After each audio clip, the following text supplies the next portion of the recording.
Hello and welcome on back to another Telltale video. In today's one, we're looking at the TMNT, the Archie Adventures, issue number 9.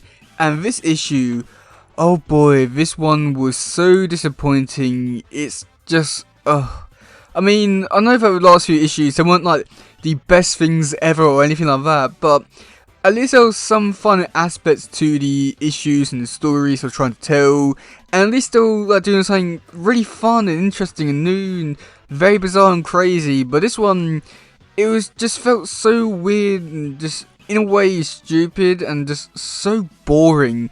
But yeah, okay, so with this one is bringing in a new character called the Chameleon, which, I mean, I feel like there should have been a lot more better things to do with this character, because when you bring in the Chameleon and you're thinking, oh yeah, this character could, you know, like shapeshift into like, not really shapeshift, but like blend into different backgrounds. He could be like a bear ninja and turtles. He could do all these amazing things, and yet you just find out that he's just some random guy that just stole some bombs.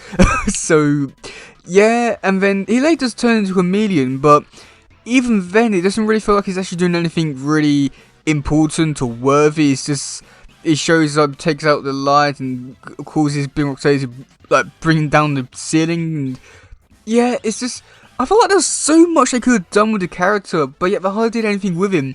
It just feels like he was just there, I guess, but they just don't do anything with him. So yeah, okay, let's actually get into this one. Okay, so for the first bit, we do get to see the Chameleon. He's running through the streets because he stole some plans for some bombs. So it's supposed to be like the most dangerous thing in the world, and they wrote it down on a piece of paper. I have questions about this and their security systems. I know that this was the 90s, but even so, how stupid is that? It just feels so stupid. And also to mention, it was just like some random guy that just walked into there and just got the bombs and just then left. I feel like there was so many better ways to go around this. But yeah, but we do get to see the turtles. They're a bit unmotivated and just watching TV, and they could just tell a story about this and tell us to go up and go. And I'd say this was probably like a really weird part about the issue, just because it's like, oh yes, brothers, let's get motivated. And then it's been on like next panels like, oh yes, grab your weapons, grab your like sword, sign, and chuck it and both stuff. And like, what's the point? Like, I'd say like it's not bad. It's just like it feels so pointless. Like, because I can understand the like thing, but you know, like, come on, let's get going. But saying, come on guys, let's get motivated. There's better ways you could go around saying that. And Splinter just like listing off all the weapons. Pointless and stupid. We already know the weapons. It is who are they writing this for? But yeah. Meanwhile, we've got Shredder, who tells Big Rocksteady to go out and get to it. And that's when we do get to see everyone coming cross paths with the turtles fighting Big Rocksteady of the Chameleon. But Big Rocksteady do take the Chameleon.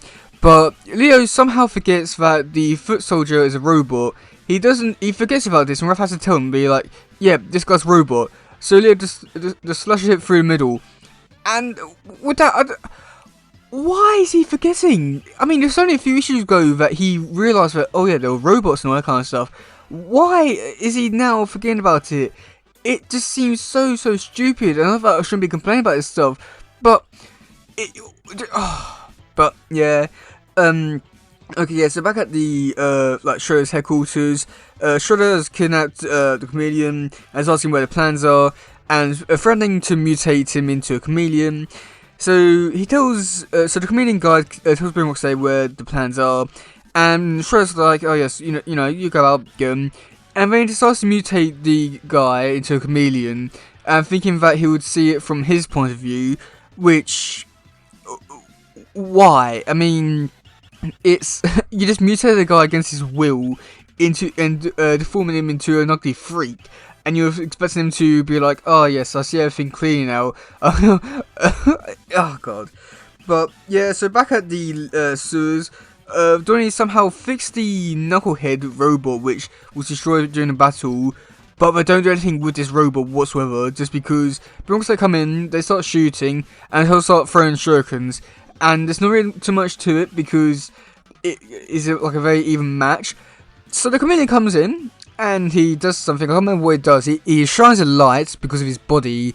People say they decide to shoot the ceiling because they're stupid, and it collapses, and then everyone just leaves, and the chameleon just burns the weapons just because he thinks there's no point, getting profit from all this. And it's like, I mean, come on, you spend like, you do all the trouble, you might as well get something out of it. But yeah, this issue, I know that this issue is supposed to be a filler issue, and it really feels that way, just because this one, I don't think has anything important to the series whatsoever, other than the chameleon guy shows up once or twice again.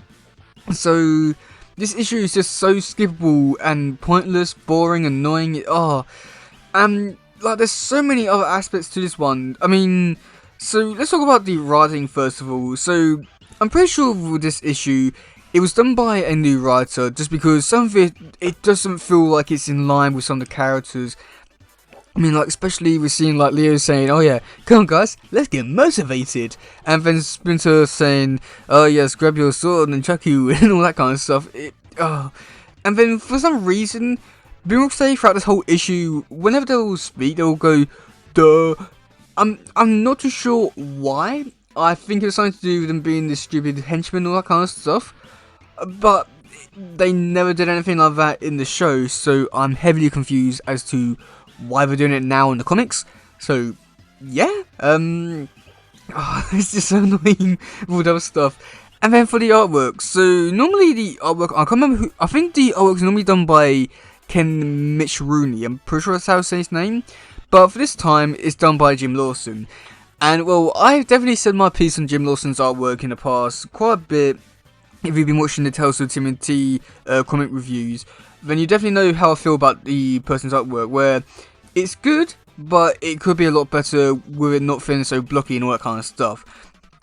But, oh my lord.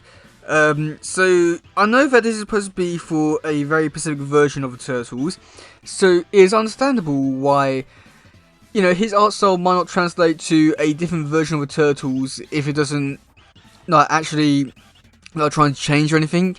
And I was have to say, for the most part, it works well enough. I think some of its strongest aspects for this issue will probably be Splinter, April, and Shredder. All the rest are, yeah, they're a thing that happened, and I feel like Boom Rocksteady definitely got the worst end of it. And it's just so, because I think that this was just before he found his art style.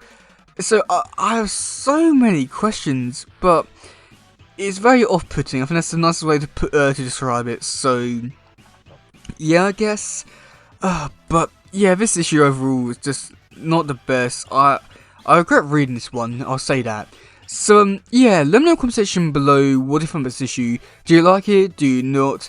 And yeah, that's going for today, guys. If you please share, subscribe, and all stuff. Goodbye, yo, bye.